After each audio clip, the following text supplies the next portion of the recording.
अल मलिकिल हक़्क़िल मुबीन अदाअ क़ुलूब औलियाइही bill हुदा वल यक़ीन वस्सलातु वस्सलामु अला सय्यदिना व मौलाना मुहम्मदिन ताहल अमीन व अला आलिहि व अस्हाबिहि अजमईन। अम्मा बअदु फ़अऊज़ु बिल्लाहि मिनश शैतानिर रजीम। बिस्मिल्लाहिर रहमानिर रहीम। अक़ीमुस्सलाता वला तकूनू मिनल मुश्रिकीन। वक़ाल अल्लाहु तबारक व तआला फ़ी मक़ामिन आख़र इन्नस्सलाता तन्हा अनिल फ़हशाइ वल मुनकर। सदक़ल्लाहु मौलानाल अज़ीम व सदक़ रसूलुहुन नबियुल करीमुल अमीनुर रऊफ़ुर रहीम। इन्नल्लाहा व मलाइकतहु युसल्लूना अलन नबी या अय्युहल्लज़ीना आमनू सल्लू अलैहि व सल्लिमू तस्लीमा। अल्लाहुम्मा सल्लि अला सय्यिदिना व मौलाना मुहम्मदिन व अला आलि सय्यिदिना व मौलाना मुहम्मदिन व बारिक व सल्लिम अलैहिम अजमईन। मौलाया सल्लि व सल्लिम दाइमन अबदा अला हबीबिका खैरिल खल्क़ि कुल्लिहिम हुवल हबीबुल्लज़ी तुरजा शफ़ाअतुहु लिकुल्लि हौलिन मिनल अहवालि मुक़्तहिमी। या रब्बी बिल मुस्तफ़ा बल्लिग़ मक़ासिदना वग़फ़िर लना मा मदा या वासिअल करमी। हम्दो सलात के बाद वाजिबुल एहतराम सामीईन हाज़रीन उलमाए किराम बरादरान इस्लाम, आज की हमारी माहाना दर्स कुरान की इस नशिस्त में हम हाज़री की सआदत हासिल कर रहे हैं। बिहम्दिही ताला शहर जेहलम में माहाना दर्स कुरान की ये हमारी 9वीं नशिस्त है, 9वीं महफिल पाक है, जिसमें अल्लाह के फजल व करम से हम मुसलसल किताब व सुन्नत और असलाफ़ उम्मत के इरशादात व तसरीहात की रोशनी में अल्लाह के फजल व करम से अक़ायद हक़्क़ा की तरवीज व इशाअत और अहल सुन्नत व जमात के हमारे अहबाब के ईमान व अक़ीदे की हिफाजत के हवाले से ज़रूरी मसाइल और मौज़ूआत पर दर्स व बयान अल्लाह के फजल व करम से करते चले आ रहे हैं। आज के हमारे इस दर्स में, आज की नशिस्त में हमने नमाज के हवाले से नमाज की फजीलत, अहमियत और नमाज के जो ज़रूरी मसाइल हैं उन पर इंशाअल्लाह आज की गुफ्तगू करनी है। तो बुनियादी तौर पर हर मुसलमान मोमिन जानता है कि नमाज ये वो इबादत है कि तमाम इबादात में से अफजल मर्तबा और दर्जा नमाज का है। कुरान मजीद फुरकान हमीद में अल्लाह रब्बुल इज्जत ने इस नमाज की अहमियत को बयान फरमाते हुए इरशाद फरमाया, अक़ीमुस्सलाता वला तकूनू मिनल मुशरिकीन। नमाज कायम करो और मुशरिकों में से मत हो जाओ। और नमाज की फजीलत यह है कि जो नमाज पढ़ता है, अल्लाह करीम फरमाता इन्नस्सलाता तन्हा अनिल फ़हशाइ वल मुनकर, बेशक नमाज बेहयाई और बुराई के कामों से रोकती है। और फरमाया वमा खलक़तुल जिन्न वल इंसा इल्ला लियअबुदून, और मैंने जिन्नों और इंसानों को, जिन और इंसान को तख्लीक नहीं किया इल्ला लियअबुदून, मगर ताकि वो मेरी इबादत करें। इन आयात तय्यबात और कुरान मजीद की 20 ऐसी आयात है जिसमें अल्लाह रब्बुल इज्जत ने नमाज की अहमियत, फर्जियत और नमाज के मकाम व मर्तबे को बयान फरमाया। और नबी पाक सल्लल्लाहु अलैहि वसल्लम ने नमाज की अहमियत को बयान करते हुए इरशाद फरमाया, सहाबा इकराम ने हुजूर की बारगाह में पूछा, सही बुखारी में 7534 नंबर हदीस है, अय्युल अमली इलल्लाह ताला, या रसूलल्लाह, अल्लाह रब्बुल इज्जत की बारगाह में अय्युल अमली इलल्लाह ताला, अल्लाह की बारगाह में सबसे पसंदीदा और सबसे अफजल अमल कौन सा है, सबसे महबूब अमल कौन सा है, अल्लाह की बारगाह में सबसे महबूब अमल कौन सा है?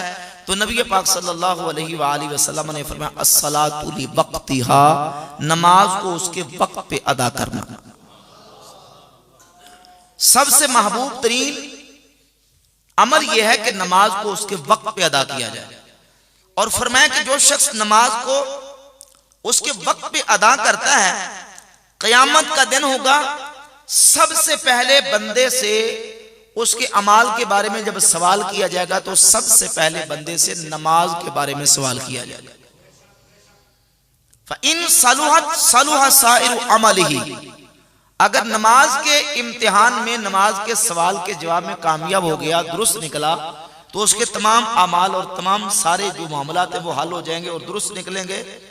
व इन फसदत फसद साइरु अमलिही, और अगर नमाज के इम्तिहान में कामयाब ना हो सका तो उसके तमाम अमाल जो है वो फासिद हो जाएंगे, उसका उनका फायदा नहीं होगा। तो ये अहमियत है नमाज की। अब बुनियादी तौर पर यह समझें कि जब नमाज के हवाले से हम बात करते हैं तो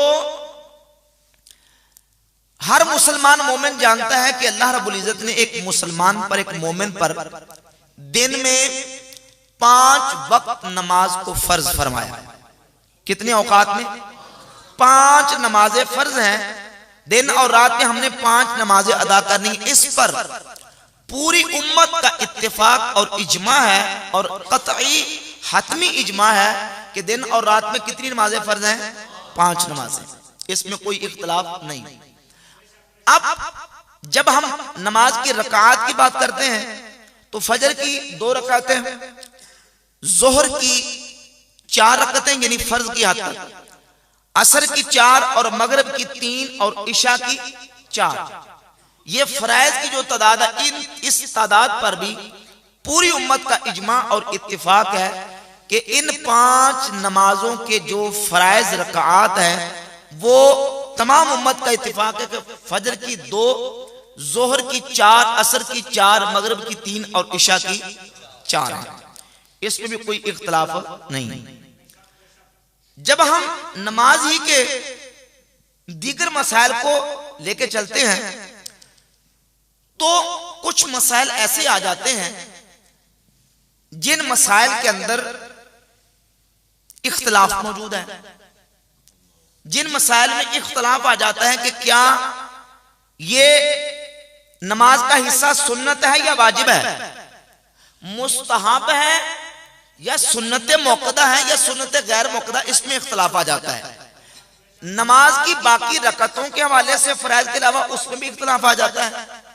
और फिर नमाज हम जब पढ़ते हैं तो नमाज के अंदर कौन कौन से अमाल हैं जिन अमाल को बजा लाना सुन्नत मुस्तहब या सुन्नत मौक़दा या वाजिब करार पाता है, इसमें भी इख्तलाफ आता है। अब सवाल ये पैदा होता है कि वो इख्तलाफ क्यों आता है, इख्तलाफ की सूरत क्यों पेश आती है। तो इस हवाले से चंद बुनियादी चीजें समझना जरूरी है। वो इसलिए कि देखें, जब हम किसी भी मसले को साबित करते हैं तो सबसे पहले किसी मसले को साबित करने के लिए कुरान मजीद फुरकान हमीद से हम दलील लेते हैं। सबसे पहली दलील कौन सी है? कुरान। और कुरान मजीद के बाद दूसरी बारी आती है हदीस की, हदीस के बाद इजमाए उम्मत, और इजमाए उम्मत के बाद फिर चौथा मर्तबा और दर्जा आता है इज्तिहाद और क़ियास का। कुरान, हदीस, इजमा और इज्तिहाद, ये 4 दलीलें हैं जिन 4 दलाइल के साथ हम मसाइल को साबित करते हैं, मसाइल को हल करते हैं। सबसे पहले देखा जाता है कि मसला किताबुल्लाह कुरान में मौजूद है, अगर है तो मसला हल हो गया। और अगर कुरान मजीद में वजाहत और सराहत के साथ मसला मौजूद ना हो तो फिर हदीस, और हदीस में ना हो तो इजमा, और इजमा में ना हो तो फिर इज्तिहाद और क़ियास के जरिए मसले का हल तलाश किया जाता है।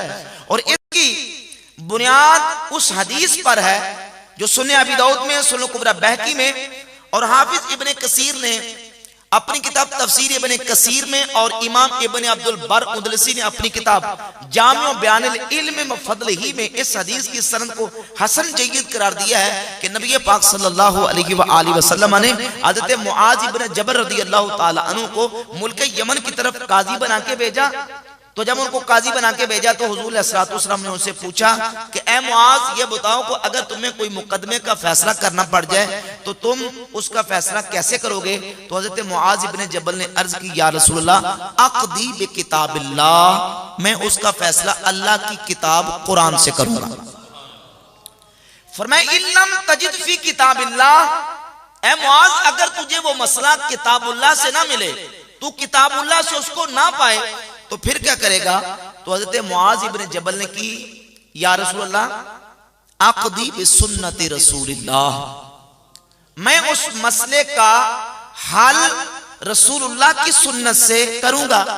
फरमाया इल्लम तजिद फी सुन्नति रसूलिल्लाह, ए मुआज़, अगर तू रसूलुल्लाह की सुन्नत में उसका हल ना पाए तो फिर, तो कहा अजतहिदु बिरअयी वला आलू, हुजूर फिर मैं पूरी तवानाइयां सर्व करके, पूरी कुव्वत लगा के उस मसले के हल के लिए इज्तिहाद करूंगा और उसमें किसी किस्म की कोताही नहीं करूंगा। तो नबी पाक अलैहिस्सलातु वस्सलाम ने उनके सीने पे हाथ मारा और कहा, उनके सीने पे हाथ रख के कहा, अल्हम्दुलिल्लाहिल्लज़ी वफ़्फ़क़ रसूलिल्लाह, उस जात की हम्द है जिसने अपने रसूल के कासिद को हक की तौफीक अता फरमाई। अब तवज्जो कीजिए, इस हदीस की बुनियाद पर ये दलाइल हैं जिन दलाइल से हम मसाइल का इस्तिंबात और इस्तिखराज करते हैं। अब यहां ये बात भी समझें, कुरान मजीद में जब मसाइल आते हैं, हदीस में जब मसाइल आते हैं, इख्तिलाफ क्यों पेश आता है, इख्तिलाफ की नौबत क्यों पेश आती है? कुरान मजीद में बास चीजों के अहकामात बिल्कुल सरी मोहकम वाज़े हैं, उसको मोहकम सरी कहा जाता है। मोहकम है, सरी है, उसमें किसी किस्म की कोई पेचीदगी नहीं, कोई किसी किस्म का इख्फा नहीं, कोई किसी किस्म का इबाहम नहीं, और उसके उस माने पर, उस मतलब पर पूरी उम्मत का इजमा और इत्तिफाक है, उसको कहा जाता है मोहकम सरी। क्या कहा जाता है? मोहकम सरी। और बाज़ औक़ात कुरान मजीद के अंदर एक आयत से मसले का इस्तिंबात करना पड़ता है, इस्तिखराज करना पड़ता है, मसले को उससे निकालना पड़ता है, देखना पड़ता है। कुरान मजीद की आयत ही हो अगरचे, लेकिन आयत होने के बावजूद उसमें इहतमाल होता है, इबहाम होता है, उसमें इख्फा और उसमें पोशीदगी होती है, इजमाल होता है। उस इजमाल, इबहाम और इख्फा और पोशीदगी को दूर करना पड़ता है। तवज्जो से समझिए आपने बात, ये बातें जरूरी ज़हन में बिठाने वाली हैं।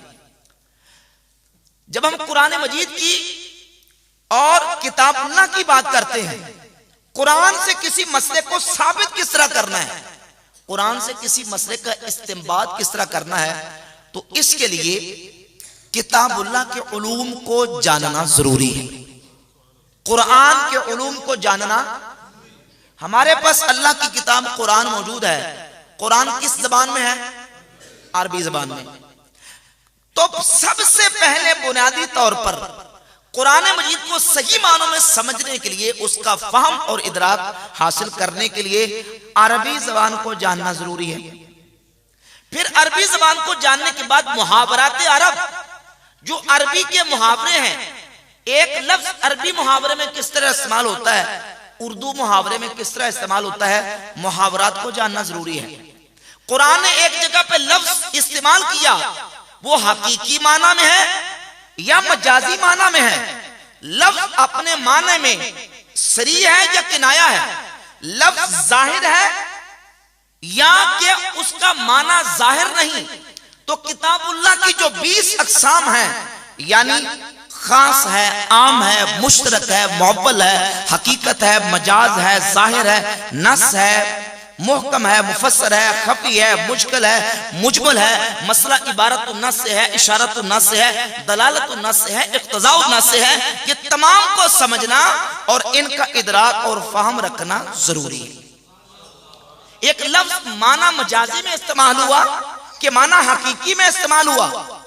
यहां मसला इबारत नस से साबित हो रहा है या इशारत नस से साबित हो रहा है, दलालत नस से साबित हो रहा है या इक्तज़ा नस से साबित हो रहा है। और कुरान के, चूंकि कुरान अरबी में है, तो कुरान मजीद में अल्लाह रब्बुल इज्जत ने जो अरबी फसाहत और बलागत के साथ कलाम करके अल्लाह रब्बुल इज्जत ने जो अहकामात बयान किए हैं, उस फसाहत और बलागत, मानी, बयान, बदी जो कुरान के उलूम हैं, उन उलूम को जानना भी क्या है, जरूरी है।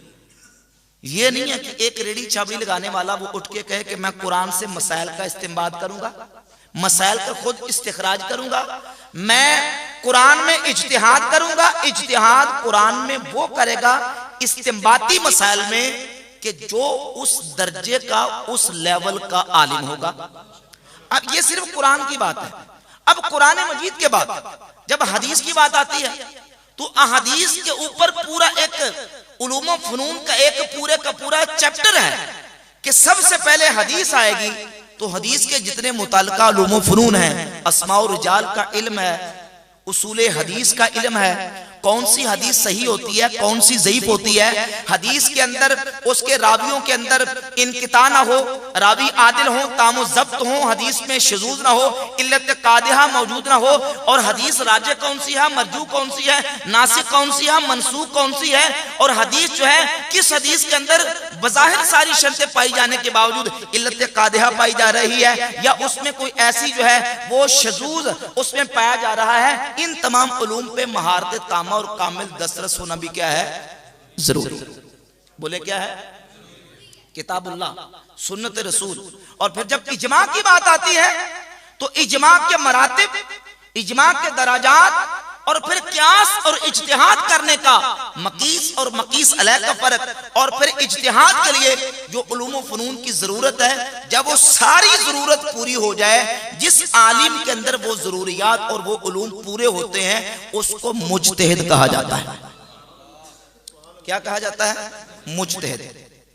अब वो मसाइल जो इख्तिलाफी हैं, जिनमें इख्तिलाफ आता है, इख्तिलाफ क्यों आता है, इख्तिलाफ की वजह क्या बनती है, तो इख्तिलाफ की वजह बनती है उनमें पेचीदगी होती है, उन मसाइल में इख्फा आ जाता है, पोशीदगी आ जाती है। वो क्यों आती है, वो इस तरह आती है, उसके 4-5 असबाब और भी हैं, मैं मोटे से 4 असबाब पेश कर देता हूं कि वो पेचीदगी क्यों आती है। उनमें से एक वजह ये होती है कि बाज़ औक़ात जिस मसले पर हम मसला देख रहे होते हैं, हल उसका तलाश कर रहे होते हैं, तो उस मसले पर दलीलें दोनों तरफ से आ जाती हैं। इधर से दलील भी आती है, उधर से भी आ जाती है, एक हाँ वाली, एक ना वाली, एक इस्बात वाली, एक नफी वाली, एक करने वाली, एक ना करने वाली। अब जब दोनों दलीलें आ जाएं तो इसको कहते हैं तारुज़े नुसूस। तारुज़े नुसूस यानी नुसूस और दलाइल आपस में बज़ाहिर टकरा रहे हैं, नंबर 1। नंबर 2, या ये होता है कि लफ्ज तो मौजूद है कुरान मजीद में या हदीस में, लफ्ज तो मौजूद है, लेकिन उस लफ्ज में इजमाल है, इबहाम है, उसकी तफसील और वजाहत उस मकाम पे मौजूद नहीं। 2, नंबर 3 ये होता है कि ताअद्दुदे वजूह मानी, लफ्ज मुश्किल है, मैं समझाने की कोशिश करूंगा। ताअद्दुदे वजूह मानी यानी लफ्ज एक है, लेकिन उस एक लफ्ज के 2-3 माने निकलते हैं। अब उन 2-3 मानों में से कौन सा माना यहां लेना है। अरबी में यह भी माना इस्तेमाल होता है, दूसरा भी इस्तेमाल होता है, तीसरा भी, 2-3 माने उसमें इस्तेमाल होते हैं। उनमें से किस लफ्ज को, लफ्ज के किस माने को हमने लेना है, यह भी फैसला मुज्तहिद ने करना होता है। और चौथी सूरत है गैर मनसूस, कि सिरे से उस मसले का वजूद ही उसके जवाब का कुरान और हदीस में बज़ाहिर नाम लेके मौजूद नहीं।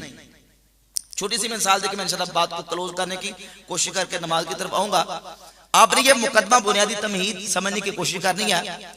गैर मनसूस की मिसाल ये है, हदीस में ये तो मौजूद है, हदीस में ये मौजूद है कि जब पानी में, मशरूब में, किसी दूध में मक्खी गिर जाए तो तो हदीस में मौजूद है कि तुम उस मक्खी को गोता दे के बाहर निकाल लो और पानी को पी लो। इसको कहते हैं, ये मसला मनसूस है, हदीस में मक्खी का नाम मौजूद है। लेकिन अगर मच्छर गिर जाए, अगर पानी में बिड़ गिर जाए, जिसको बूंद कहते हैं, पूंड वगैरह, ये गिर जाए, सवाल यह है कि कुरान की कोई आयत, रसूलुल्लाह की कोई हदीस मौजूद है नाम लेके जिसमें यह हो कि अगर मच्छर गिर जाए या बिड़ गिर जाए तो उसको गोता देके तो तुम निकाल के तो पानी को पी लो, इसका नाम लेके जिक्र मौजूद है। इसको कहते हैं गैर मनसूस मसला।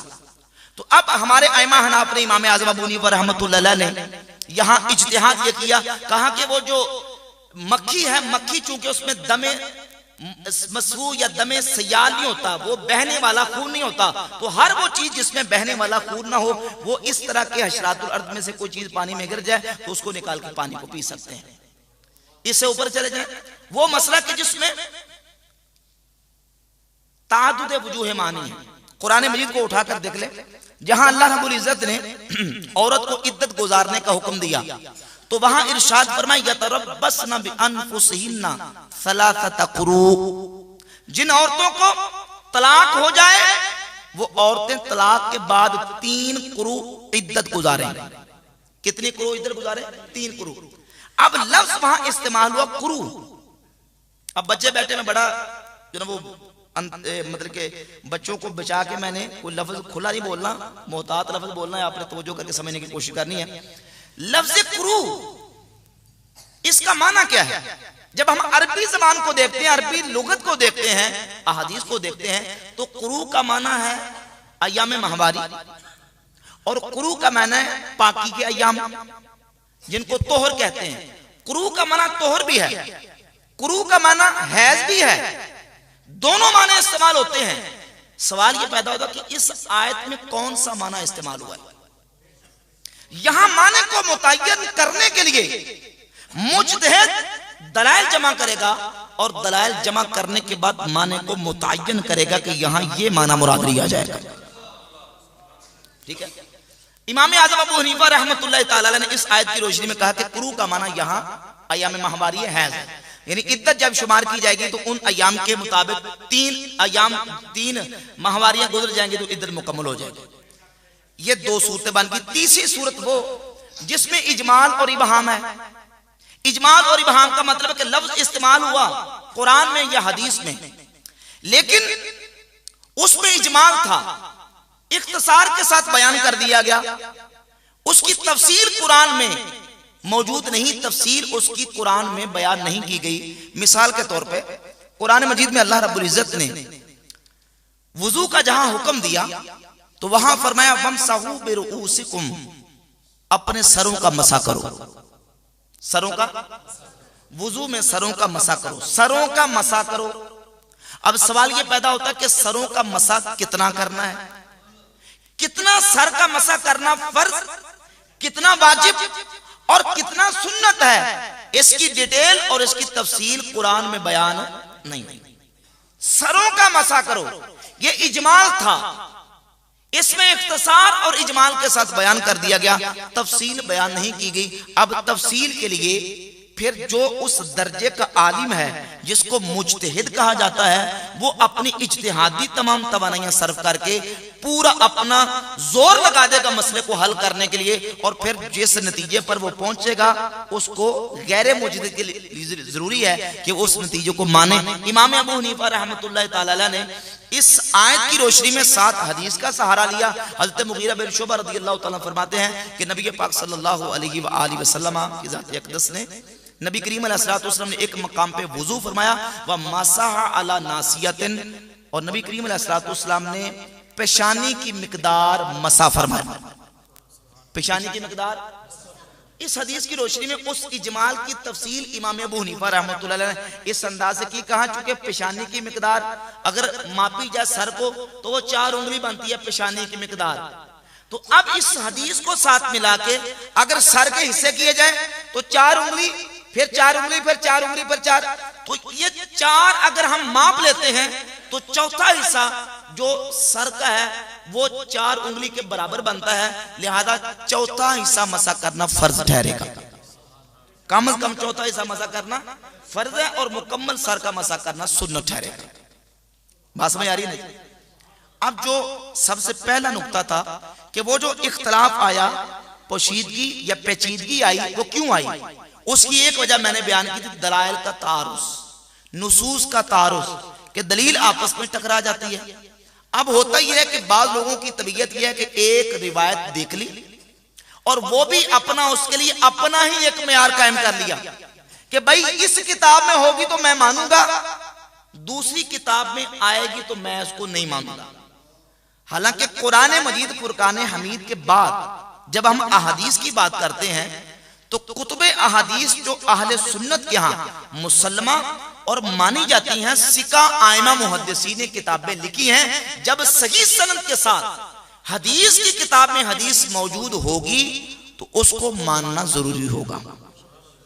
अपनी तरफ से बंदा मेयार कायम कर ले कि मैं इसको मानूंगा और इसको नहीं मानूंगा, और हदीस जो है वो इस किताब में होना जरूरी है, इस किताब में होगी तो मैं नहीं मानूंगा, यह तहक्कुम और सीना जोरी है और अपनी तरफ से एक इख्तराई मेयार कायम करना है। ये कोई मेयार किसी आलिम मुहद्दिस ने मुकर्रर नहीं किया। कुरान मजीद के बाद जब हम अहादीस को देखते हैं तो अहादीस से तय्यबात की जो मुस्तकिल किताबें लिखी गई आइमा मुहद्दिसीन ने और फुकहा ने जो हदीस का लिटरेचर जमा किया, वो जब हम देखते हैं तो उस लिटरेचर को, उन किताबों को हम देखेंगे और उन किताबों में वो रिवायात जो है वो इस सिलसिले में उस मौजू से मुतल्लिका जहां पाई जाती हैं उन रिवायात को देखा जाए। और फिर ये भी समझें कि जब हदीस की बात आएगी तो हदीस के साथ उसके उलूम की बात भी आएगी, उसके मुतल्लिका मुआविन उलूम फुनून की बात भी आएगी। एक हदीस आ रही है, मसला एक है, एक मसले पर दो हदीसें, तीन हदीसें आ गई, तो अब होता यह है कि उन 3, 4, 5 अहादीस में से किस हदीस को लें और किस हदीस को ना लें। जब मुज्तहिद इज्तिहाद करके उन रिवायात के अंदर अपना मौक़िफ़ पेश करता है तो जो आलिम दर्जा इज्तिहाद पे फायद होता है उसका अपना एक उसलूब होता है, अपनी उसकी शराइत, ज़वाबित और अपने उसके कवायद कवानीन होते हैं। उन कवायद कवानीन की बुनियाद पर वो रिवायत को कबूल भी करता है और रिवायत को रद्द भी करता है। तो वो जो जरा समझे। अब देखें ना, एक हदीस आई, एक हदीस है, ये हदीस सही है या ज़ईफ है, पहले हमने फैसला ये करना है, ये हदीस सही है या ज़ईफ है। हदीस के सही और ज़ईफ होने का फैसला कौन करेगा? जो उसका आलिम होगा, जो उसका माहिर होगा। बात समझ आ रही है? जो माहिर होगा, उसका आलिम होगा, वो फैसला करेगा। जो माहिर हैं, कुछ माहिर वो हैं कि जो पीछे बने बनाए उसूलों को लेते हैं और उन उसूलों के मुताबिक फैसला करते हैं, और कुछ माहिर वो हैं कि जो किसी के उसूल बनाए नहीं लेते, वो हदीस को परखने के लिए अपने उसूल बनाते हैं। समझे जरा? यानी जो मुज्तहिद है, मुज्तहिद मुतलक, वो हदीस को परखने के लिए किसी के उसूलों का पाबंद नहीं होता, बल्कि वो हदीस के कबूल और रद्द के लिए अपने उसूल वज़ा करता है, अपने उसूल और ज़वाबित को देखता है और उन उसूलों और ज़ाबितों की रोशनी में हदीस को कबूल भी करता है और उसको कबूल नहीं भी करता। मसलन अगर उसके नजदीक एक रावी हदीस के अंदर रिवायत करने वाला, बयान करने वाला ऐसा आ जाए कि जो काबिल कबूल नहीं, जो रिवायत लेने के काबिल नहीं, तो वो उसकी रिवायत को रिजेक्ट कर देता है, रद्द कर देता है कि इसकी रिवायत को कबूल नहीं करना क्योंकि रावी दुरुस्त नहीं है। दूसरा आलिम और मुहद्दिस उस हदीस को कबूल कर लेता है, क्यों? इसलिए कि उसके नजदीक ये हदीस उसके उसूलों के मुताबिक पूरी उतरती है। जो इन चीजों के साथ ताल्लुक रखने वाले उनको मेरी बात इंशाल्लाह मजीद ज्यादा समझ आएगी। तवज्जो से आपने मेरी तरफ देख के आपने समझने की कोशिश करनी है, क्योंकि ये चीजें हैं जो टेक्निकल समझने वाली, फन्नी, तो इनको समझने की जरूरत है, क्योंकि ये बुनियादी चीजें कि जिन चीजों से आमतौर पे हमारे लोगों को गाफिल रखा जाता है। अब होता क्या है कि जब हदीस की बात आती है कि हदीस सही है या ज़ईफ, तो हम कहते हैं सही है, वो कहते हैं ज़ईफ है। ये क्यों ज़ईफ है? वो कहते हैं ये देखें जी, इसमें इस्लाम 3CC ऐप में ज़ईफ लिखा हुआ। ऐप में क्या लिखा? ये सॉफ्टवेयर है, सॉफ्टवेयर में ज़ईफ लिखा हुआ है। तो मैं कहता हूं वो सॉफ्टवेयर इमाम बुखारी ने बनाया कि इमाम मुस्लिम ने बनाया? इमाम मालिक ने बनाया या इमाम शाफी ने बनाया? वो तो तुम्हारे 15वीं सदी के मौलवियों का इजाद करता सॉफ्टवेयर है। 15वीं सदी के मौलवियों का बनाई हुई वो ऐप है। हम उस ऐप को क्यों फॉलो करें? हम देखेंगे कि इस हदीस को इमाम अबू हनीफा ने सही कहा है कि ज़ईफ कहा है। क्योंकि जब हम मसाइल में इमाम अबू हनीफा रहमतुल्लाह के मुक़ल्लिद पैरोकार हैं, तो फिर हम उसूल भी उन्हीं के फॉलो करेंगे जिन उसूलों के ऊपर उन्होंने हदीसों को लिया है और जिन उसूलों के ऊपर उन्होंने अहादीस को ज़ईफ करार दिया है। तुम्हारे 15वीं सदी के मौलवियों के हम पाबंद, अगर तुम इमाम अबू हनीफा के पाबंद नहीं तो हम तुम्हारे मौलवियों के पाबंद। असमें होता क्या, कहते हैं इमाम अबू हनीफा की बात को छोड़ दो, हमारे मौलवी साहब की बात को ले लो, बल्कि वो ऐप की बात को ले लो, उस सॉफ्टवेयर की बात को ले लो, और वो सॉफ्टवेयर के पीछे भी हाथ मौलवियों के होते हैं। ऐसे ही है ना, ज़ाहिर है कुरान और हदीस अरबी में, किसी भी हदीस का जब तर्जमा आपने करना है, लेना है, तो किसी सॉफ्टवेयर में हो, किसी ऐप में हो, यकीनन वो किसी ना किसी ने तर्जमा किया ही होगा ना, तो किसी मौलवी का तर्जमा होगा और उसके ऊपर सही है ज़ईफ है किसी मौलवी ने लिखा होता है। तो दर पर्दा इमाम अबू हनीफा की तकलीद और पैरवी छिड़ा के 15वीं सदी के मौलवियों की तकलीद करवाने की कोशिश की जाती है। हम फिक़ा में इमाम आज़म अबू हनीफा नुमान इब्न साबित रहमतुल्लाह तआला अलैह की पैरवी करते हैं। इज्तिहादी फिक़ी और फुरूई मसाइल में इमाम अबू हनीफा रहमतुल्लाह तआला की फिक़ा को फॉलो करते हैं और जिन उसूलों के मुताबिक उन्होंने हदीस को सही कहा हम उसको सही समझते हैं, और जिन उसूलों के मुताबिक उन्होंने ज़ईफ कहा उसको हम ज़ईफ समझते हैं। अब होता यह है कि हम कहते हैं यह हदीस है जी सही है, कहते हैं जी सही नहीं है, ज़ईफ है। क्यों? इसको नासरुद्दीन अलबानी ने ज़ईफ कहा है। भाई नासरुद्दीन अलबानी का इमाम अबू हनीफा के साथ क्या मुकाबला? कहां इमाम अबू हनीफा और कहां नासरुद्दीन अलबानी? आप नासरुद्दीन अलबानी को इमाम अबू हनीफा के मुकाबले में खड़ा कर रहे हैं। हम फिक़ा में इमाम अबू हनीफा के मुक़ल्लिद हैं, तो जब फिक़ा में उनके मुक़ल्लिद हैं तो हदीस को परखने का उसूल भी वही होगा जो आइमा अहनाफ ने कायम किया। किसी के हम पाबंद नहीं। जब हम अपने आप को मुक़ल्लिद कहते हैं कि तकलीद करते हैं, और जो आमी शख्स है जो मुज्तहिद नहीं, उस पर लाजिम है कि वो मुज्तहिद की इज्तिहादी मसाइल में तकलीद करे। मिसाल देके समझा देता हूं। एक बंदा हकीम नहीं है, तबीब नहीं है, डॉक्टर नहीं है, तो उसको इलाज किसी से करवाना पड़ेगा। खुद डॉक्टर भी नहीं और इलाज भी नहीं करवाता तो क्या होगा? फिर तड़प तड़प के मर जाएगा। अगर खुद डॉक्टर नहीं, खुद हकीम नहीं, खुद तबीब नहीं, तो उसको इलाज करवाना पड़ेगा। तो इसलिए जब फिक़ी इज्तिहादी मसाइल की बात आती है तो उसमें इमाम को फॉलो करना पड़ेगा, मुज्तहिद को मानना पड़ेगा। तो अब जो फिक़ा के मसाइल का इख्तलाफ आता है, जिस तरह मैंने नमाज के मसाइल को शुरू किया कि कुछ मसाइल तो वो हैं कि जिस पर पूरी उम्मत का इजमा इत्तिफाक है और मुत्तफ़क़ुन अलैह मसाइल हैं, लेकिन कुछ मसाइल वो हैं कि जिसमें आगे पेचीदगी आ जाती है, इख्तलाफ आ जाता है, और वो इख्तलाफ आता है मुख्तलिफ वजूहात की बुनियाद पर। उनमें से एक बुनियाद है कि दलाइल दोनों तरफ आ जाते हैं, इधर भी दलाइल आ गए, दूसरी तरफ भी दलाइल आ गए। अब जब दलाइल दोनों तरफ आते हैं तो जो मुज्तहिद दर्जा इज्तिहाद पे फायदा होता है वो फिर उनका फैसला अपने उसूलों के मुताबिक करता है। उम्मत के 4 फुक़हा, 4 मुज्तहिदीन जिन्होंने बाकायदा तौर पर फिकी फुरूई इज्तिहादी मुख्तलिफुन फी मसाइल के अंदर इज्तिहाद करके बाकायदा अपनी फिका को मुदव्वन किया, और उनकी फिका पूरी दुनिया में स्टैब्लिश हुई, राइज हुई, और उनकी फिका पूरी दुनिया में फैली। वो 4 बड़े इमाम हैं। इमाम आज़म अबू हनीफा, इमाम मालिक बिन अनस, इमाम मोहम्मद बिन इदरीस शाफ़ई और इमाम अहमद बिन हम्बल रहमतुल्लाह ताला अलैह। ये 4 फिका के, चारों फिका के इमाम अहले सुन्नत के इमाम हैं। चारों इमाम किनके इमाम है? अहले सुन्नत के। और अहले सुन्नत इन चारों इमामों को कदर की निगाह से, इज्जत की निगाह से देखते हैं। इन चारों इमामों में से जिस इमाम का फिक़ही मसाइल में पैरोकार हो जाए, मुक़ल्लिद हो जाए, वो अहले सुन्नत ही है, हमारा भाई है। अलबत्ता जब किसी इमाम की पैरवी करता है तो उसको फिर अपने इमाम की इत्तिबा में उन फिक़ही इज्तिहादी मसाइल पर अमल पैरा होना पड़ता है। अपनी मनमानी और नफसानी ख्वाहिशात के पीछे चलने की इजाजत नहीं।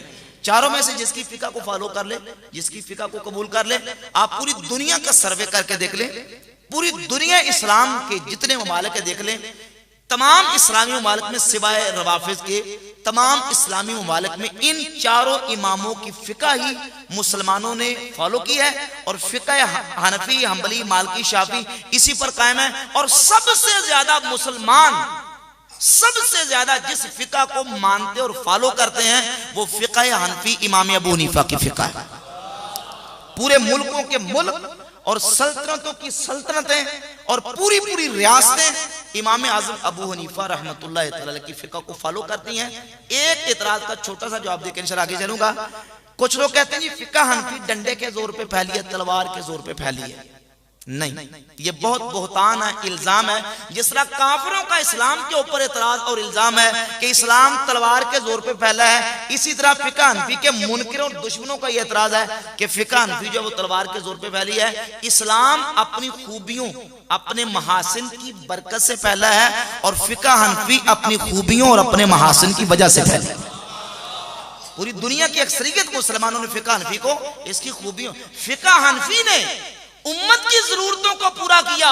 जिस वक्त इस्लामी मुमालिक फैलते गए और लोग नए नए मुसलमान होते गए और इस्लामी सल्तनत दूर दराज तक चली गई, काजियों को जरूरत थी, जजों को जरूरत थी, वो फैसला नए नए मसाइल में किस तरह करें, नए नए मुकदमात का फैसला किस तरह करें। उनके अगर किसी ने जरूरत पूरी की है तो अल्लाह के फजल और करम से वो फिक़ा हनफी ने जरूरत पूरी की। इसलिए फिक़ा हनफी अपनी महासिन और अपनी खूबियों की वजह से फैली है।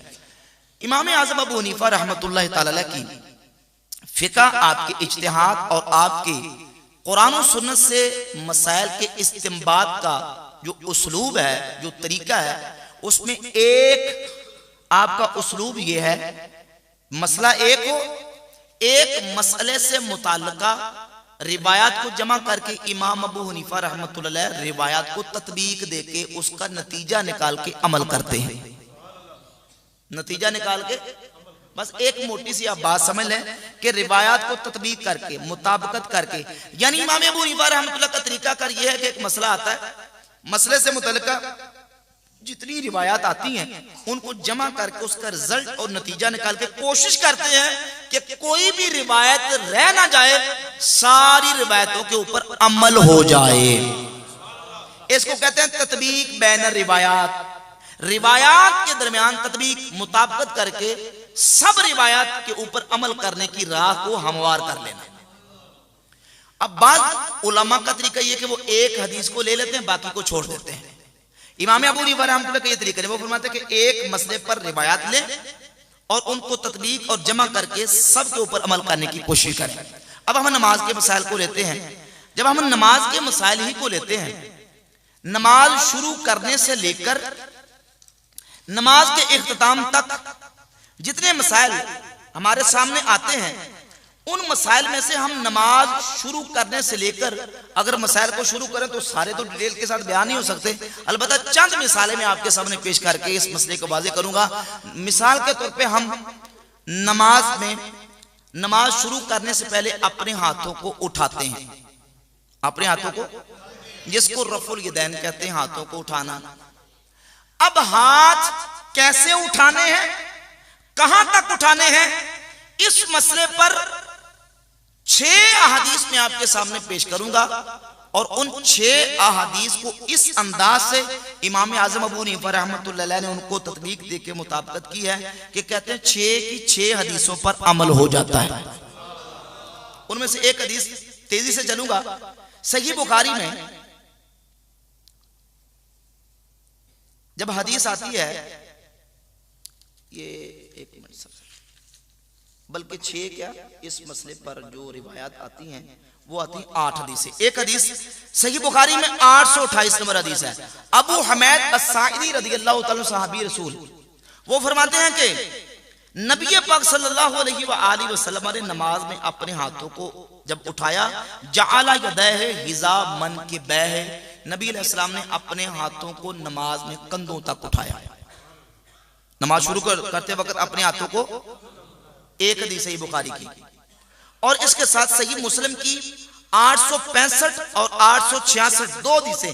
मालिक बिन हुवैरिस साहबी कहते हैं कि हत्ता युहाज़िया बेहिमा उज़ुनैहि, हत्ता युहाज़िया बेहिमा फुरुआ उज़ुनैहि, कि नबी अलैहिस्सलाम ने अपने हाथों को इस तरह उठाया हत्ता कि आपके हाथ कानों की लौ के बराबर हो गए। कानों की लौ के, पहली हदीस कंधों तक उठाया, दूसरी हदीस कानों की लौ के बराबर हो गए, तीसरी हदीस वाइल इब्न हुजर सही मुस्लिम 896 नंबर हदीस है। वो कहते हैं हुजूर ने अपने हाथों को उठाया हियाला उज़ुनैहि, अपने कानों के बराबर। सुन्नन नसाई 886 890 दो हदीसें।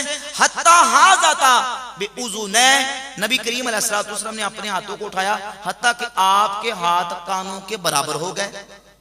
अब्दुल्लाह बिन जुबैर रज़ियल्लाहु तआला से हदीस मुस्नद अहमद इब्न हंबल 15667, वो कहते हैं हत्ता जावाज़ा बेहिमा उज़ुनैहि, हुजूर ने अपने हाथों को उठाया हत्ता कि आपके हाथ कानों से तजावुज कर गए, कानों से तजावुज कर गए।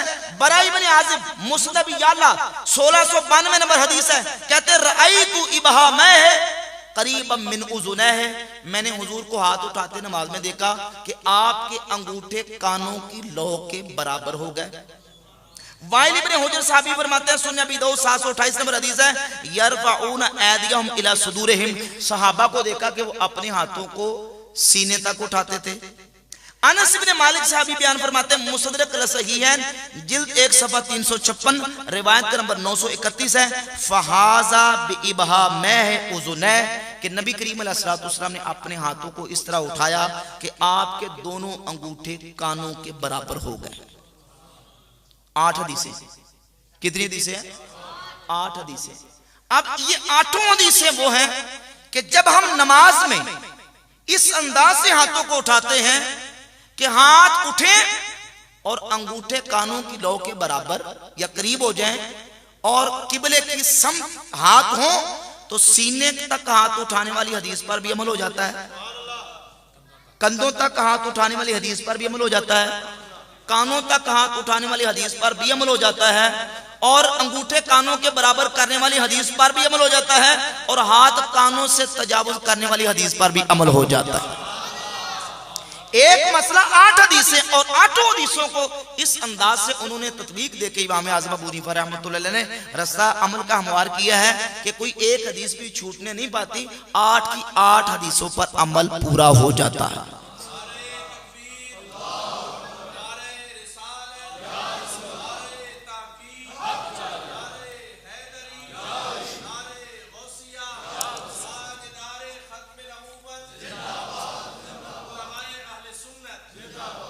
अब देखें, इसके बाद हम हाथों को उठाते हैं, उठाने के बाद हम क्या करते हैं, अपने हाथों को रखते हैं।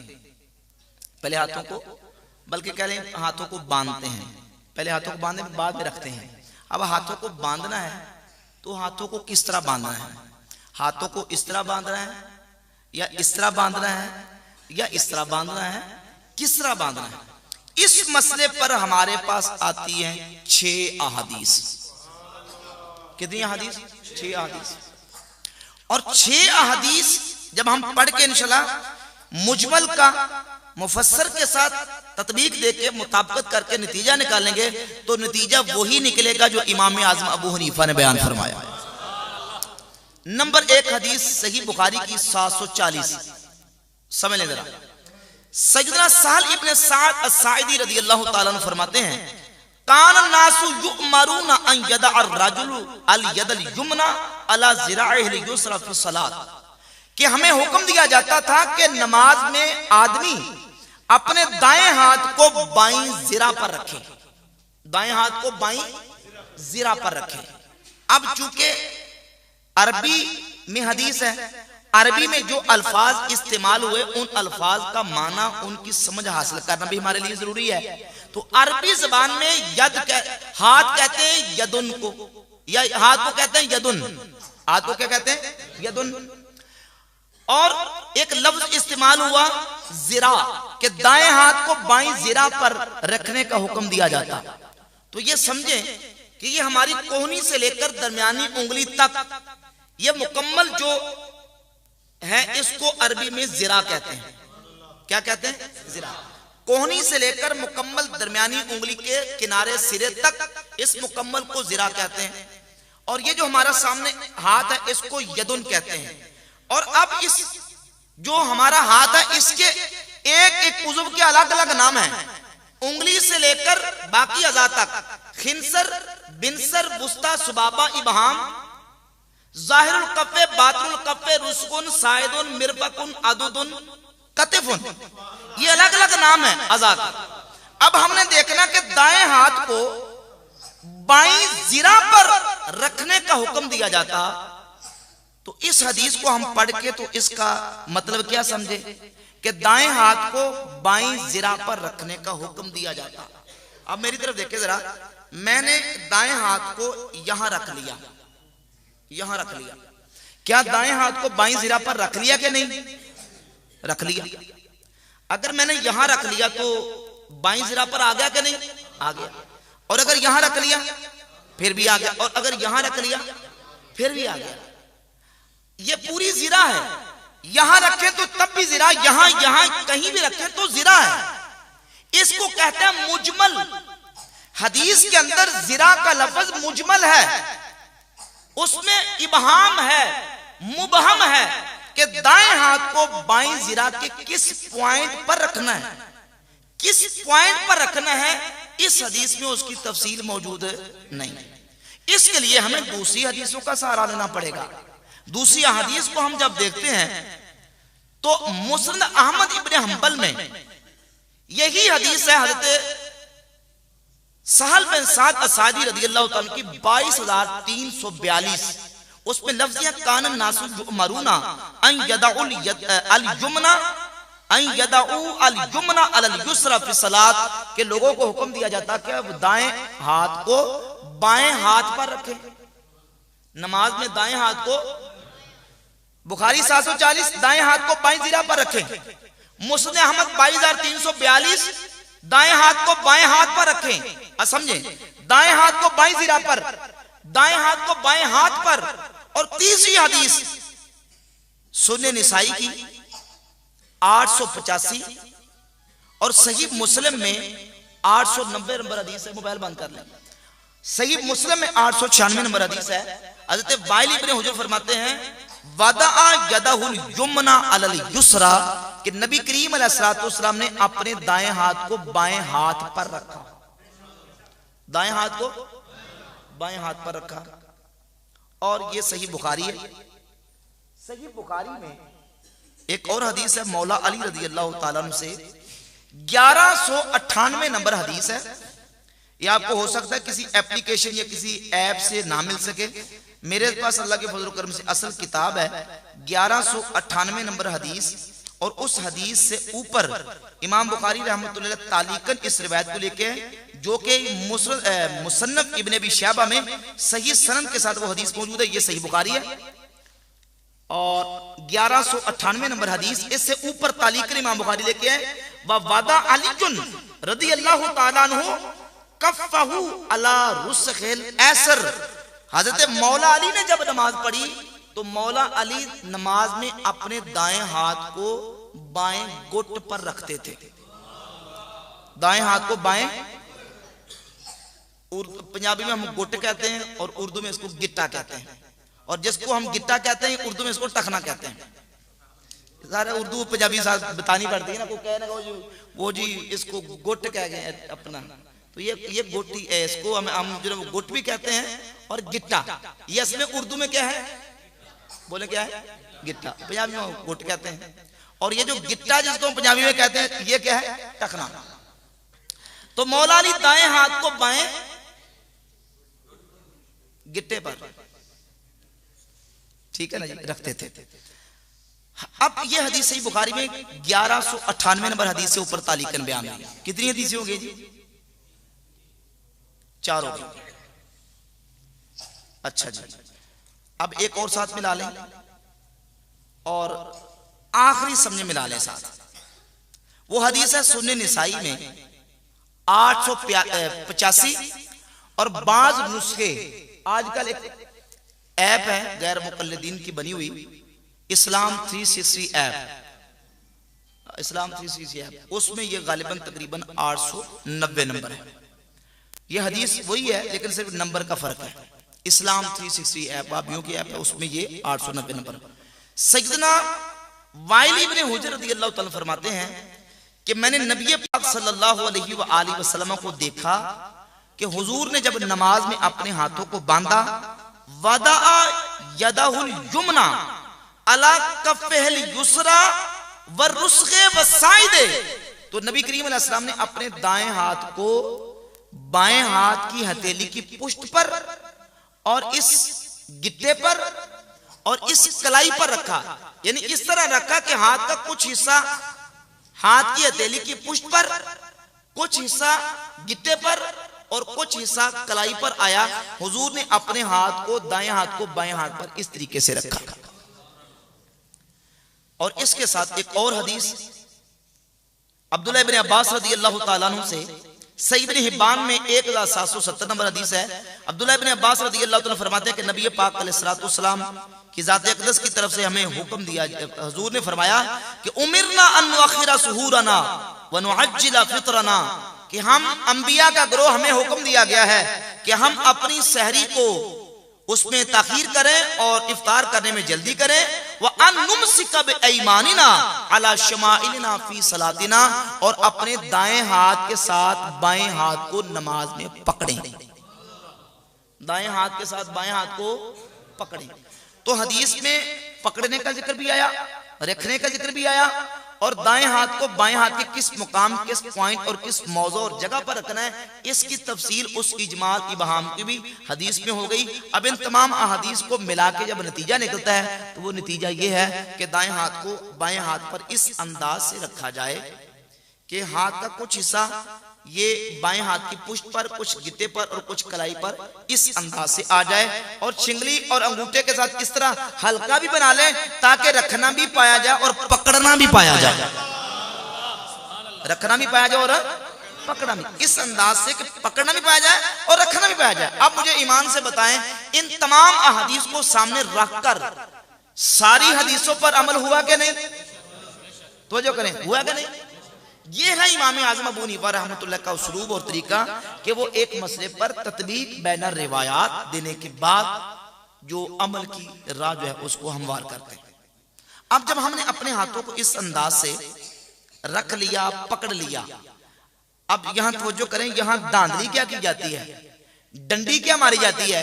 डंडी ये मारी जाती है कि दाएं हाथ को बाईं जिरा पर रखने का हुक्म दिया जाता और दाएं हाथ को फिर कोनी के ऊपर रख लिया जाता है।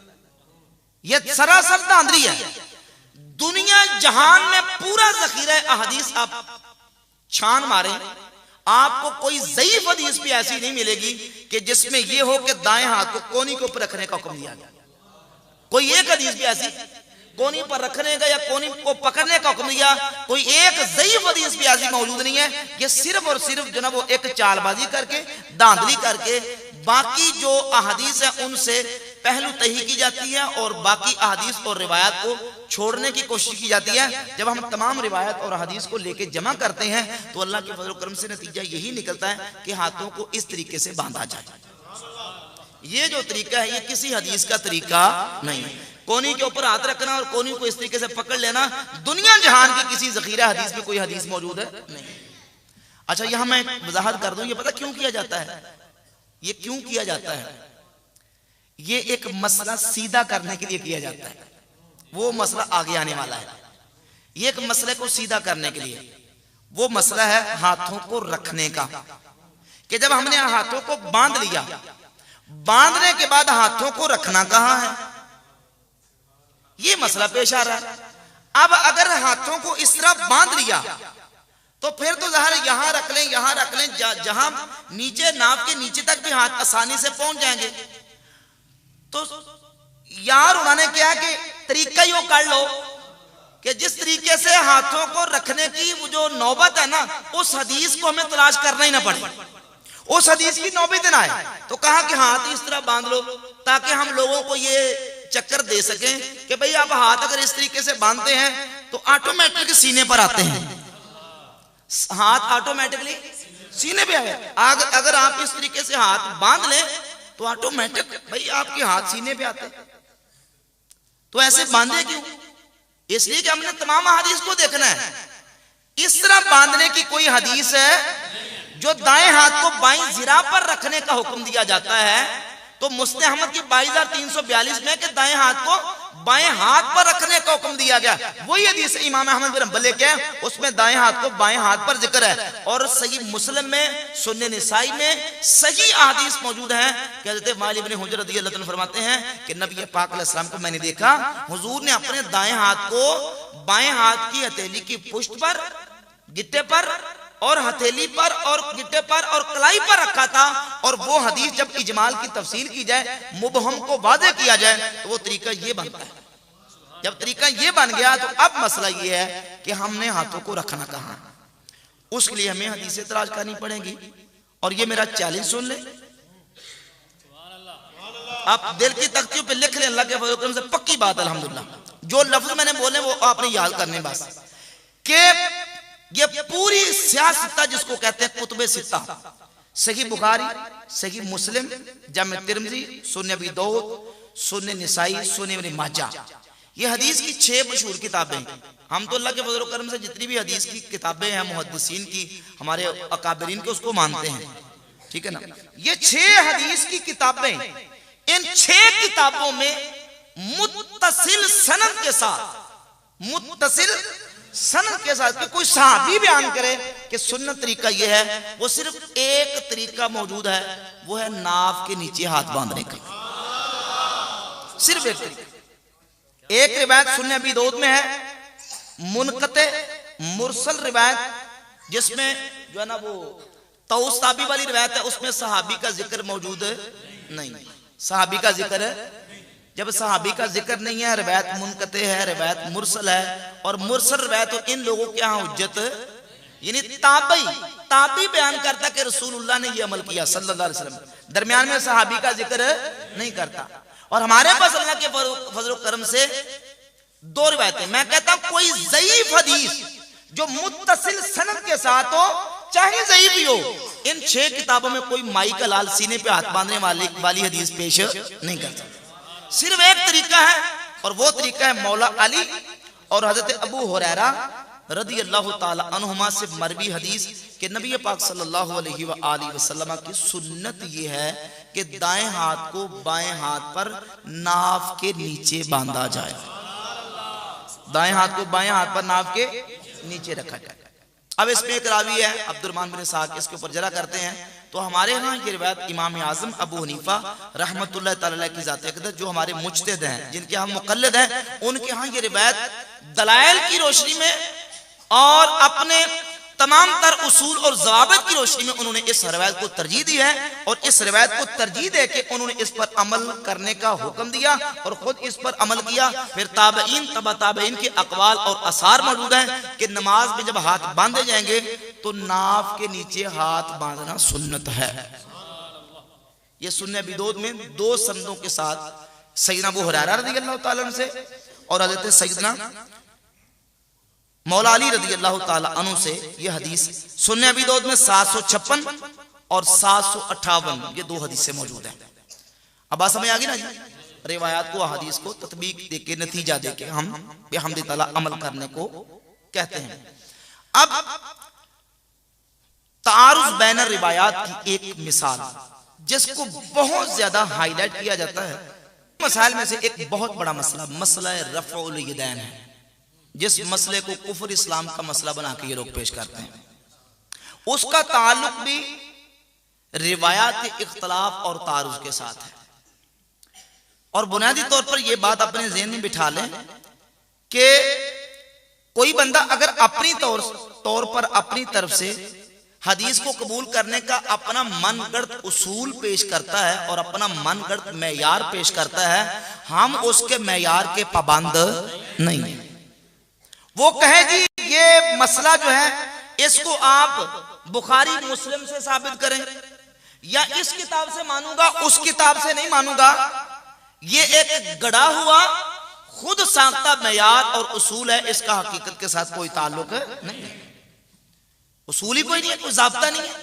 ये किसने कहा है, ये कहां का उसूल है कि भाई जो हदीस बुखारी मुस्लिम है उसको मानना है और जो बुखारी मुस्लिम में नहीं उसको नहीं माना? ये किसने कहा है, किसका उसूल है, किसने ज़ाब्ता बनाया? ये कोई ज़ाब्ता और उसूल नहीं। और अगर कोई बंदा इस पर मुसिर और बजिद है कि नहीं जी बुखारी मुस्लिम से दिखाएं हदीस, उस पर अमल करेंगे जो बुखारी मुस्लिम में मौजूद है, तो उसके लिए हमारे पास इलाज मौजूद है, जिसको इल्जामी जवाब कहते हैं। हम नहीं वो लफ्ज़ बोलेंगे, ठीक है ना, वो उनके लिए ही है। तो अब उनके लिए हमारे पास अल्लाह के फजल करम से इलाज मौजूद है। वो ये हम कहते हैं ये कोई उसूल नहीं है कि बुखारी मुस्लिम में अगर हदीस नहीं है तो वो काबिल अमल नहीं है, या बुखारी मुस्लिम में हो तो फिर अमल करेंगे वरना अमल नहीं करेंगे। वो कहते नहीं जी बुखारी मुस्लिम में हो तो वही काबिल अमल, बाकी नहीं। तो उसका जवाब मैं एक मिसाल देके अर्ज करूंगा। ये हमारे पास सही बुखारी है, सही बुखारी में 225 26 224 25 26 तीन हदीस है, और चौथी हदीस 2471 चार हदीस है। कितनी होगी?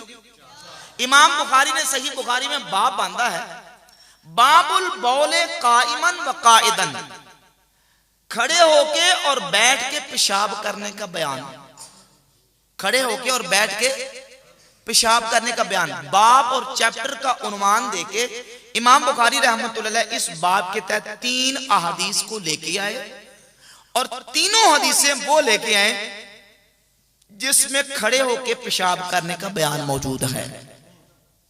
खड़े होके पेशाब करने का बयान है, बैठ के पेशाब करने का बयान मौजूद नहीं है। 3 हदीसें इकट्ठी हैं और चौथी हदीस है 2471 नंबर हदीस है।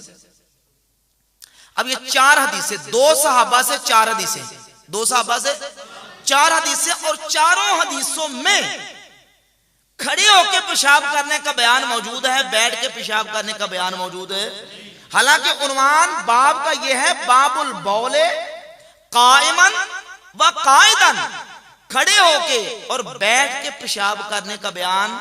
अब बाब का तकाजा यह था कि हदीसें दोनों तरह की आती हैं, खड़े होके पेशाब करने की भी और बैठ के पेशाब करने की भी, लेकिन 2 तरह की नहीं, हदीस सिर्फ एक तरह की आई, 3 हदीसें, और वो है तीनों की तीनों खड़े होकर पेशाब करने का बयान, बैठ के पेशाब करने की हदीस क्यों नहीं आई? उसकी चंद वजूहात हो सकती हैं। एक वजह यह हो सकती है कि हो सकता है कि इमाम बुखारी रहमतुल्लाह अलैह को वो हदीस मिली ही ना हो जिसमें बैठ के पेशाब करने का बयान है। घबराना नहीं आपने, हकीकत है। हो सकता है कि उनको मिली ही ना हो। अगर ये क्लेम कर सकते कि हो सकता है इमाम अबू हनीफा को मिली ही ना हो, तो भाई हो सकता है इमाम बुखारी को मिली ही ना हो, या ये हो सकता है कि मिली तो हो लेकिन उनके मेयार के मुताबिक वो सही ना हो, उनके मेयार के मुताबिक सही, इसलिए वो नहीं लेके आए। इमाम बुखारी भी नहीं लेके आए और इमाम मुस्लिम भी लेके नहीं आए। तो अब बुखारी मुस्लिम में दोनों किताबों में खड़े होकर पेशाब करने का बयान तो है, पर बैठ के पेशाब करने की एक हदीस भी मौजूद। तो क्या ख्याल है, कल को वॉशरूम के बाहर खड़े लिख दिया जाए कि खड़े होकर पेशाब करना सुन्नत है? नहीं। या क्या कोई कह सकता है कि खड़े होकर पेशाब करना सुन्नत है? नहीं। हाँ, वो जिसने वैसे उतार के फेंक दिया वो कह दे तो उसकी अपनी मर्जी है। पूरी हिस्ट्री इस्लाम की उठाकर देख ले, किसी मुहद्दिस, किसी फकीह, किसी इमाम, किसी आलिम ने आज तक ये नहीं कहा कि खड़े होकर पेशाब करना सुन्नत है। लेकिन जो बिल्कुल अपने उतार के बैठ गए हैं वो कहते हैं ठीक है सुन्नत है जी, ला हौला वला कुव्वता इल्ला बिल्लाह। बुखारी मुस्लिम में ऐसी हदीस बैठ के पेशाब करने की नहीं। तो क्या किसी किताब में है ही नहीं है? हम कहते हैं वो है ये जामे तिर्मिज़ी हदीस नंबर 12। उम्मुल मोमिनीन सय्यदतुना आयशा सिद्दीका रदियल्लाहु ताला अन्हा फरमाती हैं, मन हद्दसकुम अन्ना नबिय्य सल्लल्लाहु अलैहि वसल्लम काना यबूलु काइमन फला तुसद्दिकूहु मा काना यबूलु इल्ला काइदा। जो तुमसे ये कहे कि रसूलुल्लाह सल्लल्लाहु अलैहि वसल्लम खड़े होकर पेशाब करते थे, तुम उसकी तस्दीक ना करो, तुम उसकी तस्दीक मा काना यबूलु इल्ला काइदा। हुजूर तो बैठकर ही पेशाब फरमाते थे। ये हदीस जामे तिरमिज़ी में हदीस नंबर 12 है। हदीस सही है और यही हदीस काबिल अमल है और इसी के मुताबिक सुन्नत तरीका है कि बैठ के पेशाब किया जाए। सुन्नत यही है कि बैठ के। तो वो जो हदीसें हैं उसके उलमा ने मुताद्दिद जवाब दिए। एक जवाब ये है कि वो बयान जवाज के लिए है, एक जवाब ये है कि वो मनसूख है, एक जवाब ये है कि वो मरजू है, ये राजे है। मुताद्दिद जवाबात उलमा ने, फुकहा ने, मुहद्दिसीन ने उन अहादीस के दिए, लेकिन काबिल अमल और सुन्नत तरीका हो वो यही है कि बैठ के पेशाब करना ही सुन्नत और इस्लामी तरीका है। सही बुखारी मुस्लिम में बैठ के पेशाब करने की हदीस है। तो हमने तमाम अहादीस को देखना है। देखने के बाद नतीजा और बिहामदी तआला नतीजा यही है कि बाज़ मकामात पे नबी पाक सल्लल्लाहु अलैहि वसल्लम ने कुछ अमल काम किए, वो बयान जवाज के लिए और रुखसत के लिए। मिसाल के तौर पे आप हदीस निकालें सही बुखारी से 157, 157, 158, 159, 3 ऊपर तले अहादीस है।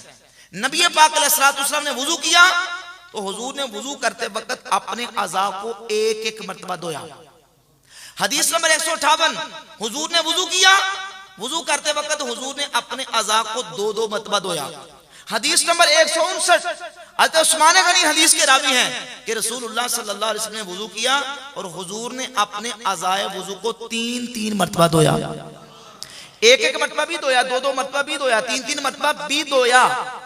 अब 1 मर्तबा 2 मर्तबा धोना बयान जवाज के लिए, जरूरत के लिए, जहां पानी कम हो, पानी की ज्यादा जरूरत हो, किसी सफर में हो, पानी कम हो, 1 मर्तबा धो सकते हैं, जायज है। पानी कम है, बंदे ज्यादा है, 1-1 मर्तबा धो ले, 2-2 मर्तबा धो ले, जायज है। लेकिन जब पानी वापर हो, आम नॉर्मल हालात हो, तो वहां सुन्नत यह है कि 3-3 मर्तबा अज़ाए वुज़ू को धोया जाए। बात समझ आ रही नहीं? अब लोगों की हालत यह कि पाना पड़ी थे वक्त नू एक हदीस पकड़ के शुरू हो गए, नहीं, बल्कि अल्लाह के फजल करम से हमारा अहले सुन्नत का बिलखुसूस इमाम आज़म अबू हनीफा रहमतुल्लाह ताला का ये उसलूब और तरीका है कि वो मुतल्लका बात से मुतल्लका हदीस को, रिवायत को जमा करके उसका नतीजा और रिजल्ट बयान करते हैं। तो कहा 1 मर्तबा जायज है, 2 मर्तबा जायज है, लेकिन सुन्नत सही बुखारी मुस्लिम उठाए। नबी पाक सल्लल्लाहु अलैहि वसल्लम ने जिस वक्त तवाफ काबा किया तो हुजूर ने काबातुल्लाह का तवाफ सवारी के ऊपर किया।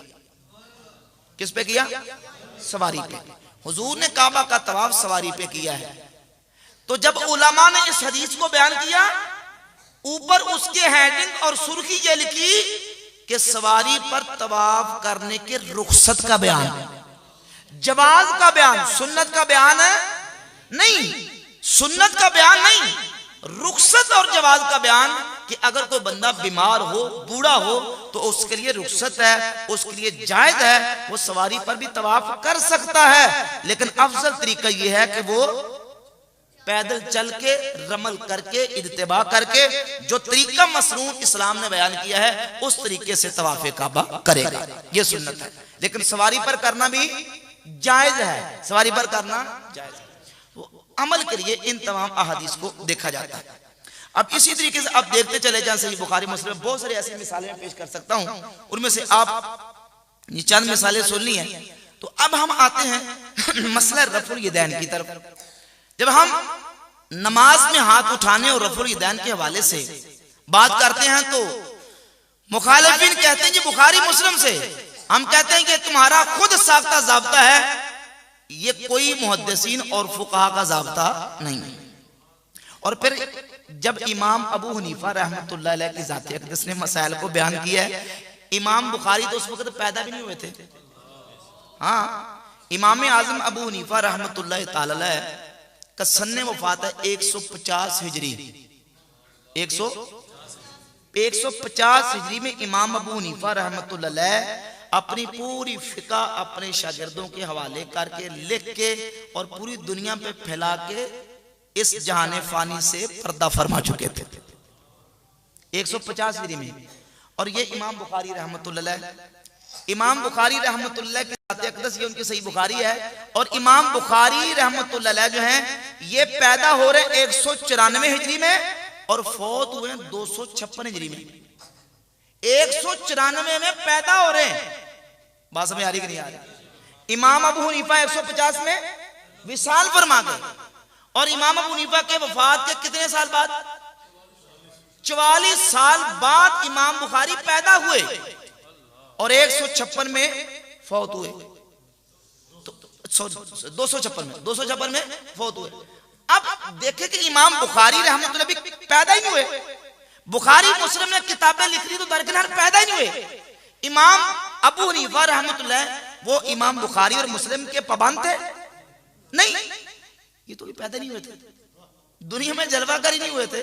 तो किताबें तो बहुत बाद की बात। ये तहक्कुम और सीनाजोरी और अपनी तरफ से खुद साख्ता मेयार कायम किए हैं, इसका हकीकत से कोई ताल्लुक नहीं। अब जब हम रफ़ा यदैन के हवाले से अहादीस को देखते हैं, कहते हैं जी रफ़ा यदैन ना करे तो नमाज नहीं होती, सुन्नत के मुताबिक नहीं होती। तो सबसे पहला हमारा सवाल ये है कि कहां रफ़ा यदैन ना करें तो नमाज नहीं होती, किस मकाम पे, कहां? कहते हैं हदीस में रफ़ा यदैन का जिक्र आया है। हम कहते हैं जरूर आया है, लेकिन ये बताओ कि कहां आया है, कहां नहीं आया, कहां करना है, कहां नहीं करना। जब हम उन रिवायात और अहादीस को देखते हैं तो उन अहादीस और रिवायात में रुकू जाते, रुकू से उठते, सजदे जाते, सजदे से उठते, दो सजदों के दरमियान हर अल्लाहु अकबर तकबीर के वक्त रफ़ा यदैन करने का जिक्र मिलता है। लेकिन ये लोग भी उन सारे मकामात पे करने के लिए तैयार नहीं। ये अपने मखसूस मकामात पे करने के कायल हैं, बाकी मकामात पे कायल है। तो हम कहते हैं वो जो बाकी मकामात है उन पे क्यों नहीं करते? मसलन सजदे जाते, सजदे से उठते, दो सजदों के दरमियान हर तकबीर के वक्त, हर कुल्ले खफ्दे व रफ़ईन, हर ऊंच नीच के वक्त क्यों नहीं करते? समझ आ रही है? क्यों नहीं करते? दो मकाम या तीन मकाम तो तुमने मुख्तसर कर लिए, उन मकामात पे क्यों नहीं करते? अगर तुम ये कहो कि उन मकामात पे अल्लाह के नबी ने छोड़ दिया था, तो हम कहते हैं रुकू जाते, रुकू से वक्त भी हुजूर ने छोड़ दिया। बात समझ आ रही? इन मकामात पे नबी करीम अलैहिस्सलाम ने छोड़ दिया और रिवायात मौजूद है उन्हीं किताबों में, जिन किताबों से वो रफ़ा यदैन करने की रिवायात पेश करते हैं, उन्हीं रिवायात और उन्हीं किताबों से रिवायात और उन्हीं सहाबा से वो रिवायात है। मिसाल के तौर पे सैयदना वाइल इब्ने हुजर रदी अल्लाह ताला अन्हु से इमाम बुखारी रहमतुल्लाह अलैह ने सही बुखारी में एक हदीस मुख्तसर बयान की है सही बुखारी में।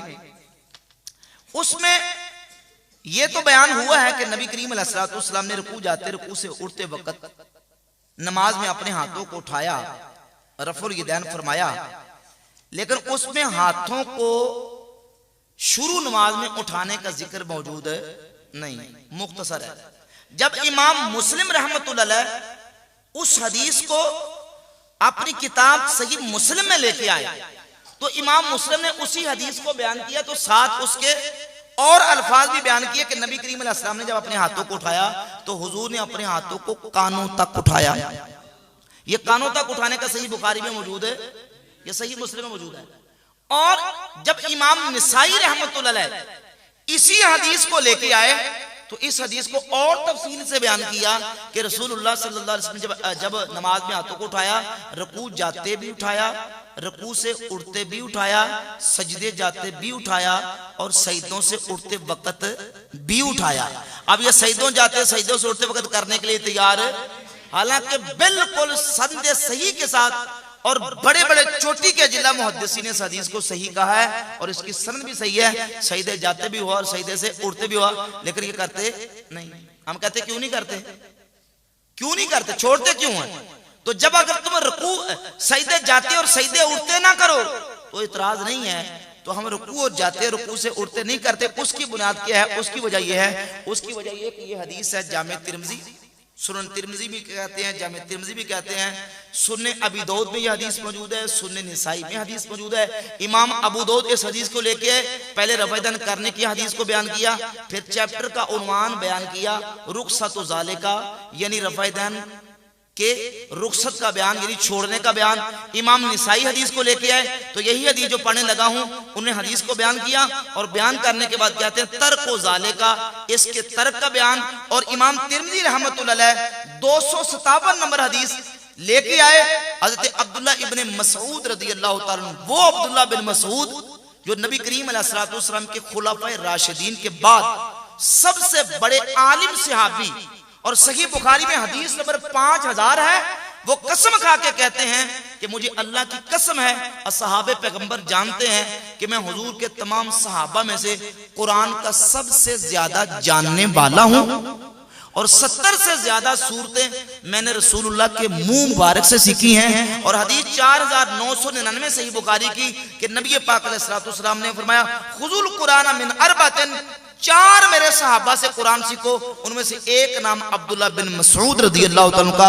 वो अब्दुल्लाह बिन मसऊद उम्मत के बहुत बड़े मुहद्दिस और फकीह और बहुत बड़े अजीमुल मर्तबा सहाबी। वो फरमाते हैं अला उसल्ली बिकुम सलाता रसूलिल्लाह सल्लल्लाहु अलैहि वसल्लम, क्या मैं तुम्हें रसूलुल्लाह सल्लल्लाहु अलैहि वसल्लम की नमाज न पढ़ के दिखाऊं?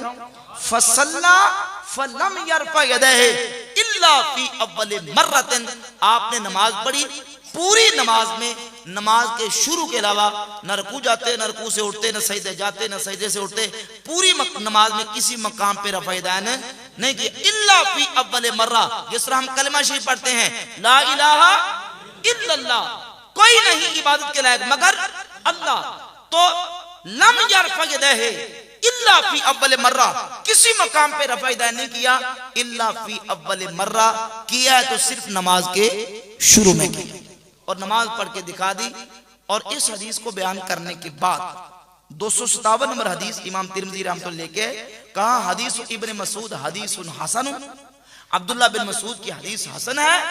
वबही यकूलु गैरु वाहिद मिन अहलिल इल्म मिन अस्हाबिन नबी सल्लल्लाहु अलैहि वसल्लम।